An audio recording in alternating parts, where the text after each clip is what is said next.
মুসা আলাইহিস সালাম সহিহ বুখারীর বর্ণনা, বনি ইসরাইলের লোকদের মাঝে ওয়াজ করতেছিলেন, এরকম নসিহত করছিলেন। তো একজন দাঁড়িয়ে বলল, ইয়া নবী আল্লাহ মুসা, মান আ'লামুন নাস ফিল আরদ।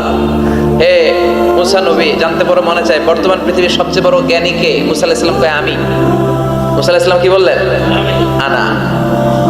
আসলে কথাটা ঠিক। আল্লাহ যখন যে নবীকে পৃথিবীতে পাঠায় তখন তাকে সবচাইতে বেশি জ্ঞান দিয়ে পাঠায়, সে হিসেবে ঠিকই উনি সবচেয়ে জ্ঞানী। কিন্তু উনি এইভাবে নিজেকে সবচেয়ে বড় জ্ঞানী বলে দিবে, এটা আল্লাহর পছন্দ হয় না। আল্লাহ চেয়েছিলেন মুসা আলাইহিস সালাম যেন বলে আল্লাহু আ'লাম, আল্লাহই জ্ঞানী। সুবহানাল্লাহ কইবেন না? কিন্তু তা না করে উনি কি করলেন? যখন বললো সবচেয়ে বড় জ্ঞানী কে, উনি হুট করে কি বলে ফেললেন?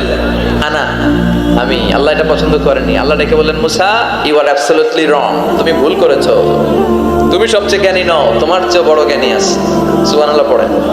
তার মানে জানার কোনো শেষ নাই, জাননেওয়ালার উপর জাননেওয়ালা আছে। আর সবচেয়ে বড় জাননেওয়ালা কে?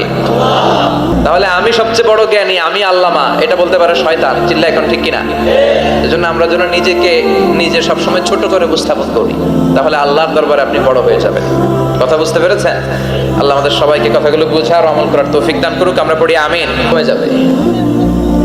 উনজুরু ইলা মান হুয়া আসফালা মিনকা, তোমার চেয়ে যে খারাপ অবস্থায় আছে একটু তাকাও না, একটু তাকাও, তোমার চারিপাশেই আছে। যে মুহূর্তে আমরা কথা শুনছি এই মুহূর্তে অনেকে হাসপাতালের বেডে শুয়ে শুয়ে চিৎকার করছে, মৃত্যুর প্রহর গুনছে। ক্যান্সার, দুরারোগ্য ব্যাধি, যার নাই কোনো অ্যান্সার।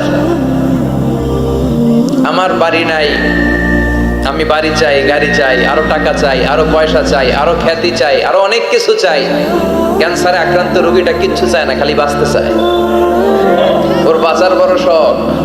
এই সুন্দর মায়ার পৃথিবী ছেড়ে ওর চলে যেতে মনে চায় না, ও শুধু বাঁচতে চায়।